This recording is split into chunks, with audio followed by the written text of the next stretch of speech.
우리가 오늘 함께 나눌 말씀은 예레미야서 35장 12절에서 19절 말씀입니다.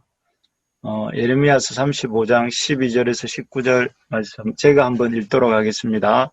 그때에 여호와의 말씀이 예레미야에게 임하여 이르시되 만군의 여호와 이스라엘의 하나님께서 이와 같이 말씀하시니라. 너는 가서 유다 사람들과 예루살렘 주민에게 이르기를 너희가 내 말을 들으며 교훈을 받지 아니하겠느냐. 여호와의 말씀이니라. 레갑의 아들 요나답이 그의 자손에게 포도주를 마시지 말라 한 그 명령은 실행되도다. 그들은 그 선조의 명령을 순종하여 오늘까지 마시지 아니하거늘 내가 너희에게 말하고 끊임없이 말하여도 너희는 내게 순종하지 아니하도다. 또 내가 내 종 모든 선지자를 너희에게 보내고 끊임없이 보내어 이르기를 너희는 이제 각기 악한 길에서 돌이켜 행위를 고치고 다른 신을 따라 그를 섬기지 말라. 그리하면 너희는 내가 너희 선조에게 준 이 땅에서 살리라 하여도 너희가 귀를 기울이지 아니하며 내게 순종하지 아니하였느니라. 레갑의 아들 요나답의 자손은 그의 선조가 그들에게 명령한 그 명령을 지켜 행하나 이 백성은 내게 순종하지 아니하도다. 그러므로 만군의 여호와 이스라엘의 하나님께서 이와 같이 말씀하시니라. 보라, 내가 유다와 예루살렘의 모든 주민에게 내가 그들에게 대하여 선포한 모든 재앙을 내리리니 이는 내가 그들에게 말하여도 듣지 아니하며 불러도 대답하지 아니함이니라 하셨다 하라. 예레미야가 레갑 사람의 가문에게 이르되 만군의 여호와 이스라엘의 하나님께서 이와 같이 말씀하시기를 너희가 너희 선조 요나답의 명령을 순종하여 그의 모든 규율을 지키며 그가 너희에게 명령한 것을 행하였도다. 그러므로 만군의 여호와 이스라엘의 하나님께서 이와 같이 말씀하시니라. 레갑의 아들 요나답에게서 내 앞에서 설 사람이 영원히 끊어지지 아니하리라 하시니라. 아멘. 아멘. 예, 오늘 말씀 제목이 극명하게 대조되는 순종과 불순종 이런 제목으로 말씀을 잠깐 나누겠습니다. 오늘 아침에 우리 어제에 이어서 예레미야 35장 12절에서 19절 말씀을 읽었는데요. 여러분 이번에 폭우 때 섬진강 뚝이 무너져가지고 아주 큰 피해를 그 주역 주민들이 이렇게 입은 것을 뉴스를 통해서 보았습니다. 보면서 큰 제방도 작은 구멍으로 이렇게 무너지는구나 하는 걸 다시 한번 보면서 볼 수 있었습니다. 그런데 인생의 승패도 뭐 대단히 큰 것이 아니라 작은 것에서 이렇게 결정이 난다 하는 것을 보게 되는데요. 예를 들면 이스라엘의 초대 왕이었던 사울은 다윗에 대한 질투의 감정 하나를 조절하지 못해서 실패합니다. 그는 여인네들이 전투를 마치고 돌아오는 다윗을 보고 다윗과 사울을 보고 사울을 죽인 자는 천천히요 다윗이 죽인 자는 만만이다 하는 노래를 부르는데 그 소리를 듣고 그 마음이 상해서 사람들이 자기보다 다윗을 더 높인다 하는 질투의 마음을 이렇게 견디지 못합니다. 그래서 일생을 다윗 죽이는 일에 혈안이 되어 살다가 결국 비참하게 죽고 맙니다. 만일 사울이 그때 이렇게 생각했다면 그래 내 뒤에 나보다 능력 있는 왕이 세워지면 우리 이스라엘이 더 튼튼해지고 좋지 뭐 이렇게 좀 넓게 생각하고 마음을 먹을 수 있었다면 자신도 행복하고 또 다윗도 행복하고 온 이스라엘 백성들도 모두 행복할 수 있었을 것입니다. 하지만 사울은 그런 다윗에 대한 어떤 너그러운 마음을 품을 수가 없었고 또 질투의 감정을 절제하지 못했습니다. 결국은 이 절제하지 못하는 이 질투의 감정 때문에 다윗 잡는 일에 인생을 다 허비하면서 골몰하다가 나라의 국방도 소홀히 하게 되고 또 그 국방이 소홀해진 틈을 타서 블레셋의 공격을 받게 되고 또 죽음에 이르게 됩니다. 이처럼 작은 감정 하나를 통제하지 못해도 인생을 망칠 수밖에 없습니다. 그래서 이 승패가 큰 데서 결정나는 것이 아니라 작은 감정 하나 다스리지 못하는 데서 그 인생의 승패가 결정이 납니다. 반면에 이 다윗은 어떻습니까? 방금 얘기했던 사울의 쫓김을 받았던 다윗은 아시는 것처럼 아주 문제가 많은 사람이었습니다. 알려진 것과는 달리 수많은 아내를 두고 있었고요. 아주 정욕적인 사람이었죠. 그리고 그렇게 많은 아내를 두고도 만족을 얻지 못해서 멀쩡히 살아있는 그 부하의 아내 바세바와 동침을 합니다. 그리고 그것을 은폐하기 위해서 우리아를 이 최전장에 내몰아서 죽이기까지 하는 아주 폭력적인, 음란하고 폭력적인 사람이었습니다. 한마디로 문제 많은 사람이었죠. 그런데도 그가 성공적으로 인생을 마무리할 수 있었던 것은 그에게 한 가지 좋은 점이 있었기 때문입니다. 그것은 매일 우리 이 기도하러 나오는 우리 부르심의 가족들처럼 매일 새벽마다 하나님께 나가서 하나님과 기도하며 관계 맺는 이 삶을 사는 습관을 하나를 가지고 있었다는 것입니다. 그래서 그는 우리 알려진 것처럼 일생 동안 새벽을 사랑한 사람이었습니다. 그래서 그는 늘 새벽을 깨워서 하나님 앞에 머무는 습관을 갖고 있었는데요. 그래서 사울에게 쫓길 때에도 새벽마다 이제 새벽을 깨워서 기도했죠. 그래서 많은 기도 시편들이 이때 기록되는데요. 그리고 왕이 되어서 전장터에 나가서 얼마나 피곤하고 힘들겠습니까? 그런 시간에도 그가 새벽을 깨워서 기도합니다. 그뿐만 아니라 나중에 앞에서 말씀드린 것처럼 밧세바를 범하고 또 범죄했을 때도 어떻게 합니까? 새벽에 하나님 앞에 나와 부르짖고 기도합니다. 이처럼 이렇게 다윗은 기도 가운데 하나님을 의식하고 하나님 앞에 살려고 애쓰는 그 작지만 격렬한 몸부림 때문에 하나님 앞에 귀하게 쓰임받는 복된 인생이 될 수 있었습니다. 참으로 이렇게 그렇습니다. 우리 인생이 하나님 앞에 머무는 작은 습관 하나만 가져도 인생의 온갖 문제와 연약함에도 불구하고 승리하는 인생이 될 수 있습니다. 그렇죠.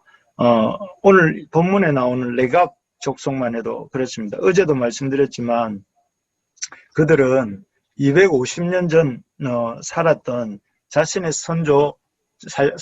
자신들의 선조 요나답의 명령을 따라서 일생 동안 두 가지를 하지 않았습니다. 첫째는 이렇게 이 장막에 거했습니다. 집이나 어떤 가옥을 이렇게 사지 않고 장막에 거하면서 유목민의 삶을 살았습니다. 그래서 자신들이 항상 그 겐족 속으로서 이스라엘 가운데 사는 유목민이다 하는 그 생각을 하면서 이스라엘 백성 가운데 유목민으로 살지요. 그리고 또 하나는 포도주를 마시지 않았습니다.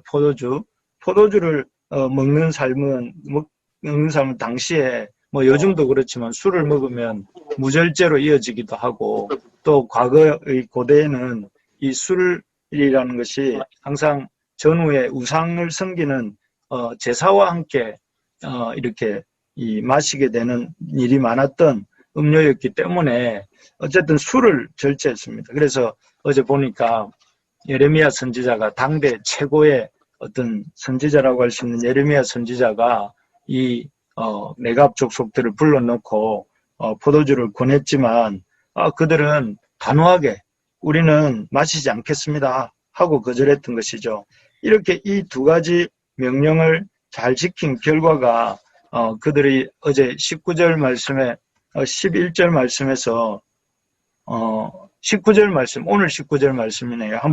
같이 한번 읽어봅시다. 19절 말씀 같이 읽어봅시다. 시작. 그러므로 만군의 여호와 이스라엘의 하나님께서 이와 같이 말씀하시니라.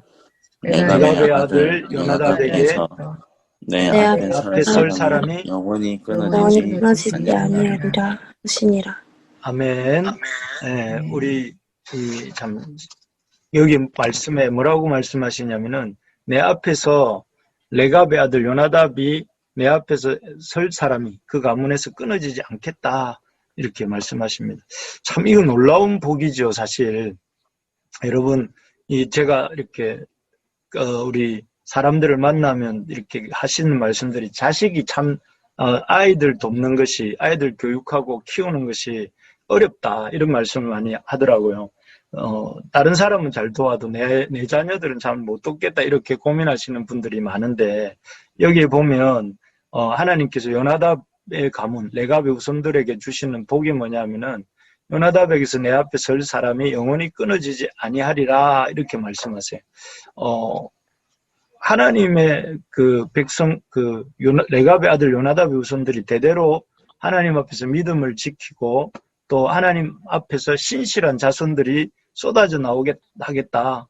이 놀라운 축복을 이렇게 주시겠다 하는 것이죠. 그러면 그렇게 생각을 해보면 참 우리 부르심의 가족의 어떤 자녀들에게서 이런 정말 대대로 레갑의 후손들이 요나답에게서 내 앞에 설 사람이 끊어지지 않겠다 하셨던 것처럼 우리 믿음, 우리 교회, 우리 성도님들의 가정에서 하나님의 그 앞에 설 사람들이 끊어지지 않고 쏟아져 나오는 이런 복이 있다면 얼마나 감사하겠습니까? 그래서 우리가 그런 우리 교회가 되고 우리 가문이 되고 우리의 삶이 되기를 소망하면서 우리가 어떻게 하면 레갑 자손들처럼 하나님에게 이런 복을 받을 수 있는가? 이 레갑 자손들이 하나님께 복을 받는 두 가지 중요한 이렇게 태도가 있었는데 그것을 오늘 생각하면서 말씀을 마무리해 보려고 합니다.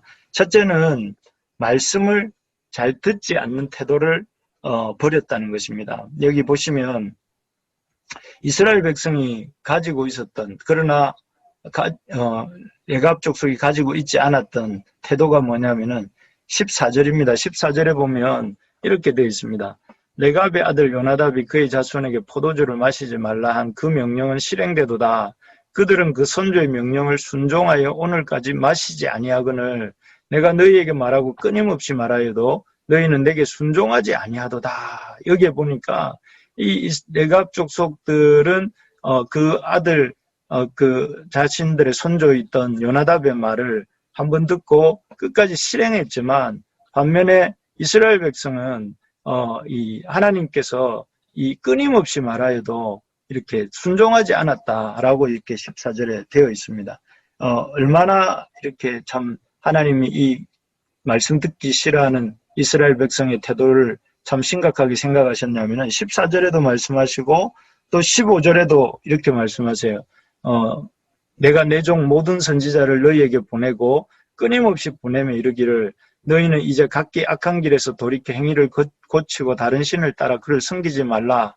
그리하면 너희는 내가 너희와 너희 선조에게 준 이 땅에서 살리라 해도 너희가 귀를 기울이지 아니하며 내게 순종하지 아니하였느니라. 귀를 기울이지 않는다. 듣지 않는다. 이 14절에는 이렇게 말씀하시고 15절에는 귀를 기울이지 않는다. 이렇게 또 말씀하시고 17절에도 보면 뭐라고 하느냐면은 뒷부분에 보면 내가 그들에게 대하여 선포한 모든 재앙을 내리리니 이는 내가 그들에게 말하여도 듣지 아니하며 불러도 대답하지 아니함이라 하셨다라. 이 참 이스라엘 백성에게 끊임없이 말씀하시고 선지자를 통해 또 경고하시고 또 그리고 여호와께서 직접 말하여도 듣지 않는다, 대답하지도 않는다 이렇게 말씀하고 있습니다. 그 이스라엘 백성들이 버려야 될 태도, 또 우리가 하나님 앞에 레갑 족속의 후손들처럼 하나님 앞에 복을 받을 수 있는 이 작지만 중요한 습관이 무엇이냐면은 하나님의 말씀을 듣는 것입니다. 잘 듣는 것입니다. 하나님이 말씀하실 때 듣고 그 말씀에 대해서 반응하는 것입니다. 여러분 누군가가 이렇게 말할 때 듣고 그 말한 것을 반응하는 것이 그렇게 어려운 일은 아니지 않습니까? 제가 예를 들어서 우리 재훈 집사나 세미 자매를 부르고 부르면서 뭐라고 말을 할 때 그 말을 듣고 이렇게 반응하는 것이 그래 어려운 일이 아닌 것처럼 하나님 말씀을 듣고 그 말씀에 반응하는 것이 어려운 일이 아닙니다. 그냥 잘 듣고 잘 반응하면 됩니다. 그거 하나만 잘해도 뭐가 된다는 거예요? 하나님이 기뻐하시고 축복하시는 인생이 된다 하는 것입니다. 하나님 말씀을 잘 들을 수 있기를 바랍니다. 네, 하나님 말씀을 잘 듣고 이렇게 반응하는 인생을 살 수 있기를 바랍니다. 그러려면 하나님 말씀 들을 때 삐딱한 마음을 좀 버려야 됩니다. 왜 이런 말씀을 하시나 이런 것이 아니라 하나님 말씀하시네, 하나님 말씀이네 하면서 어떻게 하면 이 말씀대로 살지? 하나님 말씀대로 반응하려면 어떻게 해야 되지? 이런 마음을 가져. 좀 내 머릿속에 하나님 말씀이 이해가 안 돼도 하나님 말씀이니까 하나님이 어련히 말씀하셨겠나 하면서 긍정적이고 좀 이렇게 수용적인 마음을 가지고 아멘하며 받으시기를 바랍니다. 그러면 그 말씀이 참 우리 속에 들어와서 역사를 하는 것입니다. 영접하는 자, 그 이름을 믿는 자에게 하나님의 자녀가 되는 권세를 주셨으니 하는 말씀처럼 영접하는 자세, 하나님 말씀에 대해서 이렇게 받아들이려고 하는 자세가 중요하다 하는 것입니다. 그래서 그렇게 우리가 참 하나님 말씀 앞에 삐딱한 마음을 버리고 또 하나님 말씀 앞에 수용적인 마음의 자세를 가지고 요나답의 후손 레갑 족속들이 요나답의 명령을 따라서 250년 동안 포도주도 금하고 장막에 사는 일도 포기하면서 순종하였던 것처럼 우리가 이 말씀 듣고 하나님께서 이렇게 그 말씀 앞에서 이 순종하는 우리가 될 수 있기를 바랍니다. 여기 있는 우리 동역자들부터 하나님 말씀 앞에 삐딱한 마음 버리고 또 이렇게 부정적인 마음 버리고 잘 듣는 우리가 될 수 있기를 소망합니다. 아멘. 예, 두 번째로 보면 우리 우상을 버리고 하나님만을 섬겨야 된다 하는 것입니다. 우리 15절을 한번 같이 읽어보겠습니다. 15절 시작. 내가 내 종 모든 선지자를 너희에게 보내고 끊임없이 보내며 이르기를 너희는 각기 악한 길에서 돌이켜 행위를 고치고 다른 신을 따라 그를 섬기지 말라. 그리하면 너희는 내가 너희와 너희 너희 선조에게 준 이 땅에서 땅에서 살리라. 살리라 하여도 너희가 너희가 귀를 기울이지 아니하며 순종하지 않고 순종하지 아니하였느니라. 아멘.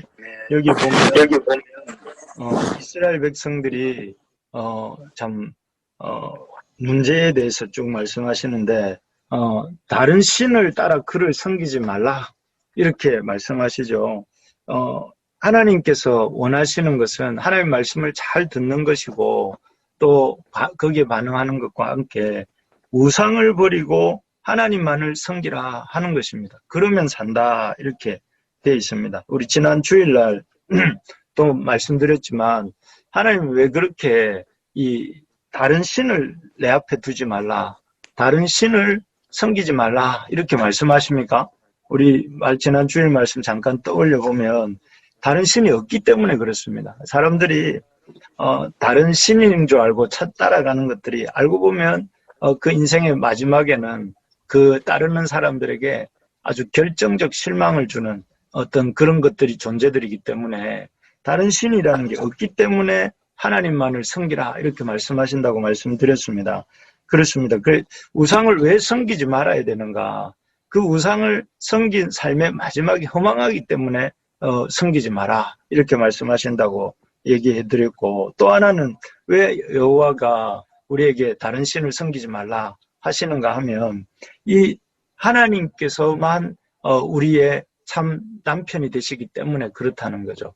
우리가 어떤 존재인가? 하나님의 그 신부된 하나님이 사랑하시는 하나님의 백성이기 때문에 우리의 사랑을 하나님께만 드려야 된다. 그리고 그 하나님만이 그렇게 하나님을 섬길 때 우리에게 참 자유를 주신다. 마틴 루터가 그 어떤 로마 황제, 신성 로마 제국 황제 앞에서도 이렇게 아주 당당할 수 있었던 이유는 여호와의 말씀에 사로잡혔기 때문이었던 것처럼 우리가 여호와만을 섬길 때에 그 여호와 섬김에서 오는 참 자유를 누릴 수 있기 때문에 우리가 이 참 하나님만을 섬겨야 된다라고 이렇게 나누었습니다. 그래서 우리가 왜 하나님을 섬겨야 되는가?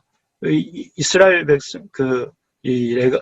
백성에게 하나님이 레갑 족속을 통해서 이렇게 깨우치시고 주시는 교훈이 무엇이냐면은 이스라엘 백성들이 레갑 족속처럼 이 우상을 섬기지 않고 여호와만을 섬기는 것이 이 섬기는 백성이 되게 하기 위해서 되는 것이 그들이 복을 받는 비결이다. 이런 말씀을 하시는 것입니다. 여러분, 우리가 일생을 통해서 여호와만을 섬기는 우리 모든 부르심의 교회 식구들이 되기를 소망합니다. 아멘. 그래서 여호와만 섬기십시다. 그래서 우리가 어떤 인생의 상황이 와도 그 상황이나 환경 속에서도 하나님 앞에 나오는 일을 중단하지 않고 예배드리는 일을 중단하지 않고 하나님을 높이고 하나님을 우리 삶의 첫 자리에 모시고 하나님 말씀대로 살려고 애쓰고 몸부림치고 아이들을 가르칠 때 내 인생의 중요한 선택을 할 때 또 내 인생의 어떤 중요한 진로를 또 이렇게 찾아갈 때에 하나님을 의지하고 하나님의 그 말씀을 우리의 삶의 지침을 삼을 때에 하나님께서 그 인생 그렇게 하나님을 높이고 섬기는 그 인생을 축복하시고 사용하신다 하는 것입니다. 말씀을 맺겠습니다. 하나님이 레가브의 후손들을 축복하셨던 또 우리가 또 이스라엘 백성과 우리가 따르고 배우기를 원하는 이 삶의 중요한 작지만 중요한 태도 두 가지. 하나님 말씀을 삐딱하게 듣지 않는 것. 두 번째는 하나님만을 우상을 버리고 하나님만을 섬기는 것. 하나님 섬기는 것이 참 자유요. 하나님만을 섬기는 것이 인생에 의미 있는 이 열매를 맺는 길임을 우리가 명심하면서 그렇게 살아가는 저와 여러분들 되기를 소망합니다. 네. 예.